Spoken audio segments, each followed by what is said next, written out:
राम राम। कार्तिक महात्म्य 21वां अध्याय। श्री विष्णुगण बोले, हे द्विज, इतिहास समेत हम प्राचीन बात कहते हैं, उसे ध्यान से सुनो। कांचीपुरी में चोल नामक चक्रवर्ती राजा था। उसके ही नाम से चोल देश प्रसिद्ध था। उसके राज्य में कोई आदमी दुखी, पापी, गरीब और रोगी नहीं था।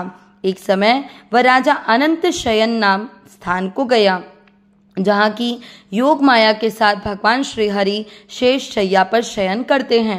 माँ लक्ष्मी जी ने पति भगवान का मणियों और सुंदर सुवर्ण के फूलों से पूजन किया। पृथ्वी पर राजा प्रणाम करके वहीं बैठ गए। तब हाथ में तुलसी और जल लिए कांचीपुरी में रहने वाले श्री हरि सूक्त मंत्रों इत्यादि से भगवान को स्नान कराया और तुलसी दल व मंजरी से पूजन किया। भगवान के ऊपर ब्राह्मण के तुलसी पत्र चढ़ाने से राजा की पूजा के रत्न ढक गए।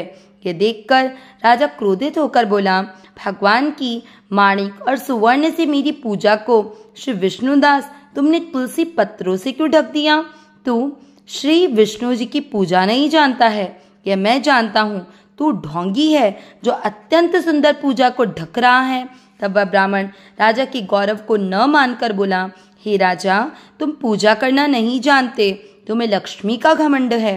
विष्णुदास की बात सुनकर और राजा हंसकर गर्वयुक्त वचन कहने लगा, ब्राह्मण, यदि तू भक्ति का गर्व करता है, बता मुझ दरिद्र की भक्ति कितनी है।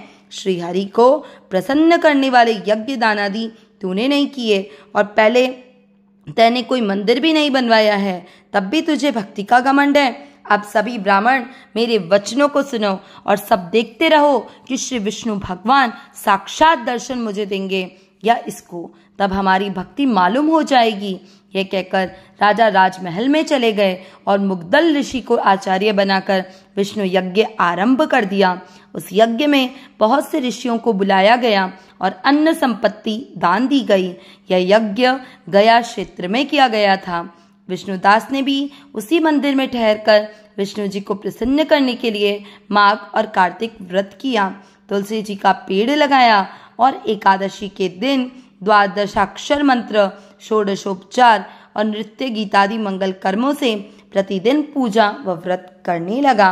इस प्रकार सब इंद्रियों को वश में करके भगवान विष्णु जी की आराधना करते हुए राजा और विष्णुदास ने बहुत समय बिता दिया। इति कार्तिक महात्म्य 21वां अध्याय।